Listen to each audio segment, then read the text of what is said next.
He felt like that there was an overall arrogance and that they were railroading Mr. Harrell and wanting us to participate. Judge Coogan, he looked right at us and he said, "I will instruct the jury according to the law."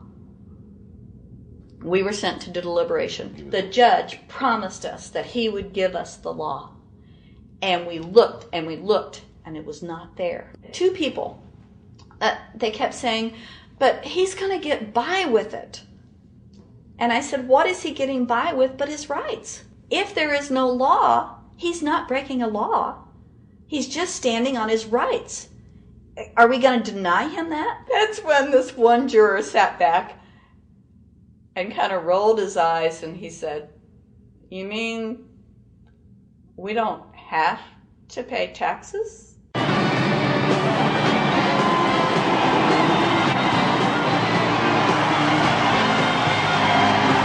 All of a sudden we realized that this trial was much bigger.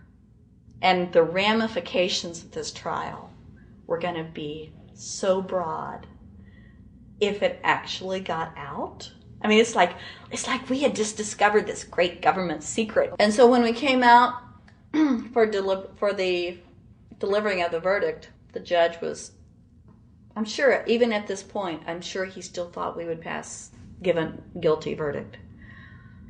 And the reason I say that is because of the look on his face when the first not guilty was read. His face just turned white.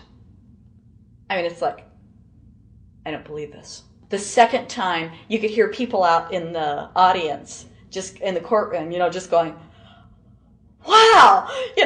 And the judge is just getting red in the face. I mean, he was just livid. And the judge got up and left. I sat there and I thought, this truly is a victory for the people. And I have never felt more patriotic.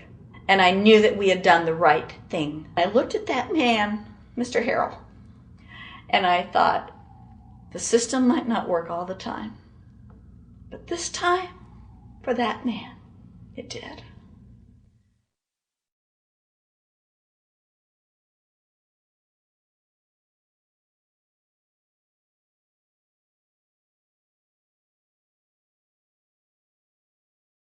I had this really uncomfortable feeling in the pit of my stomach as I was thinking to myself, how did America transform itself from being a truly free country with a servant government where our individual rights were protected by our Constitution to being a country that talked about being free but really wasn't? The change started when the Federal Reserve came into existence and America adopted one of the major planks of the Communist Manifesto by bringing to America this central bank. The very same people that backed the Federal Reserve System also backed the graduated income tax, a second plank from the Communist Manifesto. You know that the Federal Reserve is a private bank and not a government agency? No, I wasn't aware of that. It's a private bank. That would scare me quite a bit. What if you learn that the Federal Reserve makes money off the taxes you pay? How would you feel about that? Angry.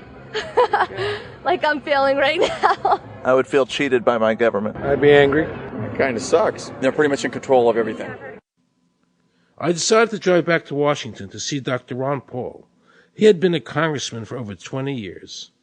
I had met him previously in 1998 when I was running for governor of Nevada, and I knew him to be an honest and sincere man, and I thought he'd be very helpful in letting me know what the future holds for the American people.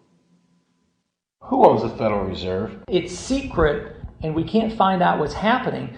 But the Congress created it, and it's not authorized in the Constitution. The government borrows money from a private corporation using the name Federal that prints United States on it, and then it pays back to the Fed, which is owned by private banks. We don't know who all those private banks are. The money that the government is paying back to the private bankers is the money that comes from you and me.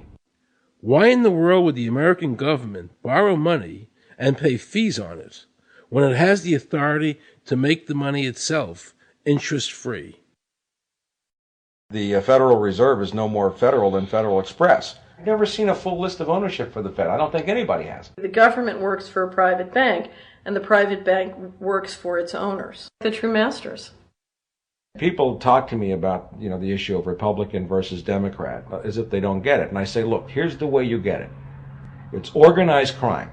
All you do is you call the Republicans the Genoveses, and you call the Democrats the Gambinos.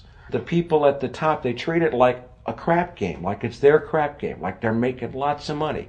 Occasionally somebody at the table shoots each other, but the moment anything threatens their crap game, they all unite to protect it.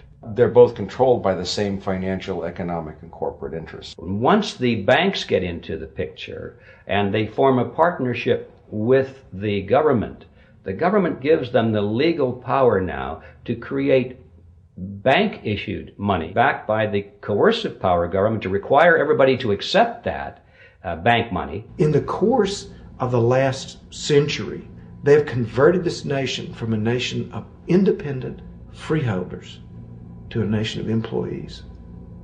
And they're just one step away from being serfs. Most people spend the great bulk of their money for taxes, interest, and inflation. And all of that money goes to these two groups that comprise the cartel and their partner, the federal government. It's not a coincidence. So if Congress used its legal authority to shut down the Federal Reserve System, the American people would be much better off. Government should create, issue, and circulate all the currency. Creating and issuing money is the supreme prerogative of government and its greatest creative opportunity. Adopting these principles will save the taxpayers immense sums of interest, and money will cease to be the master and become the servant of humanity. Abraham Lincoln. Young people today are conditioned practically from the cradle on up to think that credit is a wonderful thing. You don't want to damage your credit. You want to do what you can so that you can go to the bank and get a good loan. There are no people who own their own property, who own their own houses, who own their own business, who finance their own business. They're only debtors. The average young person today has no concept that he's being drawn into a web, a trap. Like he's in the feudalist system, only he's going to like it. He's going to think, this is wonderful. I got my new red Corvette, and I'm in debt for the rest of my life, but I'm looking good. When a person borrows money, it puts a noose around their neck and makes them servant to the lender, which is exactly what the Federal Reserve System is designed to do. And now our Congress, so dominated by the banks, is helping them to entrap people even further by passing new bankruptcy laws, making it more difficult for the people to declare bankruptcy and get a fresh start, while at the same time allowing the banks to charge very high rates of interest. This is the way the Democrats and Republicans, working with the banks, legally enslave the nation. Credit card industry is a huge political contributor, and unfortunately a certain number of... It just seems so, like I say, just bald. This idea that credit card industry gives a lot of money to the government so they will protect them even to the just abject disinterest of their own constituents. That happens kind of a lot. The board of directors of the Federal Reserve System is chosen by the president from a list prepared by the bankers themselves. The process of finding a Greenspan replacement is ongoing and is being managed by a small group of people responsible for coming up with a list of nominees. It's important that whomever I pick is viewed as an independent person from politics.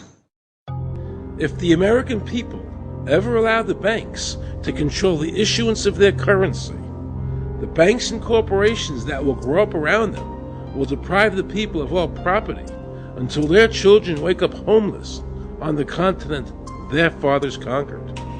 Thomas Jefferson. So the Federal Reserve is actually an illegal entity functioning within government. It's illegal, and what we have given to this so-called agency is the authority to counterfeit money. Do you have any points of view about the Federal Reserve and how the Federal Reserve operates? They just enter something on a computer. Oh, you need 20 billion today. Here's 20 billion.